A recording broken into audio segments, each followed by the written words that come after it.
À 3 jours du début de la campagne électorale en direction de l'élection présidentielle du 24 février, les stratégies politiques fusent de partout.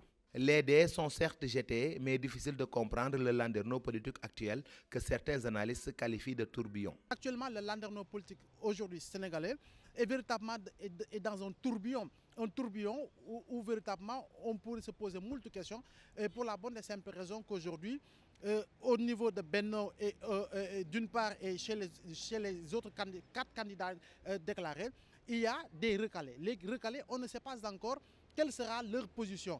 Donc, à 4 jours de la campagne, effectivement, on ne sait pas véritablement où va basculer l'une des principales forces, à savoir le nombre de recalés qui est assez conséquent, et ce qui pousse à nous dire qu'en réalité, nous aurons en tout cas les idées beaucoup plus claires lorsque la campagne ouvrira ses vannes. À cette situation claire-obscure s'ajoute l'arrivée annoncée de Maître Abdoulaye Wade, défini comme un vieux loup.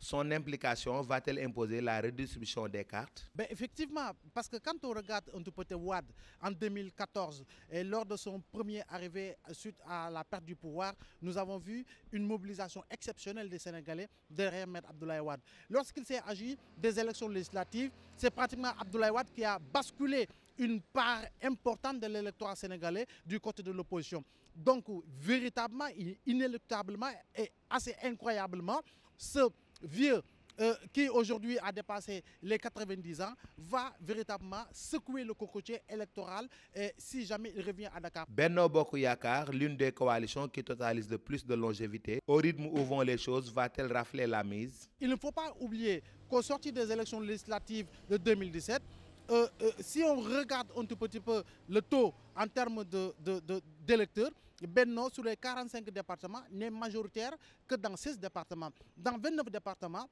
Benno Bokk Yakaar est en ballottage avec l'opposition, ce qui voudrait dire que pour cette élection qui concernera l'élection d'une personne, on ne peut pas présager d'une victoire, comme vous dites, d'une victoire écrasante de Benno Bokk Yakaar.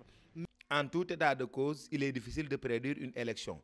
Mais vu la situation actuelle, tous les analystes se sont accordés sur l'idée selon laquelle on s'achemine vers des échéances inédites à tous les points.